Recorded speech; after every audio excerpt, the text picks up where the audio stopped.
right? So this man, for those of you who don't know, is not just in that band, right? And I don't know, is it a D Street, F Street? I forget sometimes. No, he is not only the E Street Band, foil to Bruce Springsteen, Bruce's rock and roll consigliere, but his own band, the Disciples of Soul, that have been going on forever. And what I love about his music is that, I swear, I'm not making this up, the theme of justice runs all through it. And you know who put together Artists United Against Apartheid to fight South African apartheid. That was Steven Van Zandt. And don't get me started on the Sopranos and Lilyhammer and Little Steven's Garage.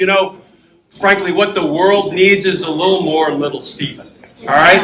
And then he also has the campaign about turning STEM into STEAM. And people think we don't need the arts. What, we only need science, technology, engineering, and math? No. Stick a big fat effing A in there for the arts. Turn STEM into STEAM, because we need the arts today more than ever. And I could go on for another hour because he is a rock and roll hero of mine. Read his book. I'm not here to sell his book, but I'd appreciate a little cut. Unrequited Infatuations, the story of a rock and roll consigliere. So let me give the mic to my friend, Steven Van Zandt. I just want to thank you, Glenn, and I just want to thank you and thank everybody here for what you do, because we nobody has any time anymore. Technology is supposed to give us more time. It ain't working out that way. So we want to really thank everybody here for what you do. And as far as the apartheid thing, Mr. Robert De Niro was a very big help to me on that. We should thank him for that. We are the ones who gave Nelson Mandela the fundraising dinner when he came to New York. And that was because of Bob giving us the Tribeca Grill right over here. Anyway, I just want to thank you all for what you're doing. And all I can say is, yeah, we can blame the bad guys, all right, because they're bad, but we shouldn't be surprised that they're bad, because they're bad, right? That's what they do. I tend to blame the good guys for not getting the job done, personally, okay? All right?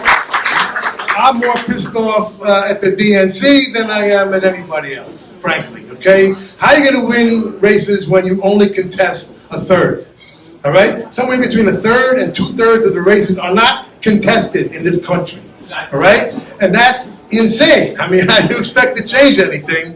If people if somebody explained to the people of this country what's going on, they might actually vote the right way, But we don't bother to do that. And that's the good guys' fault, And so this is what we got to try and encourage somehow. Don't get me started on our Department of Justice, which has been in a coma for 3 fucking years. All right, whatever. You guys got to balance that out. What you guys do really have to balance out what the good guys are not doing. All right, so that makes this room, more important than ever. And just remember that, because we depend on you. When we can't depend on the Department of Justice, we can't depend on the DNC.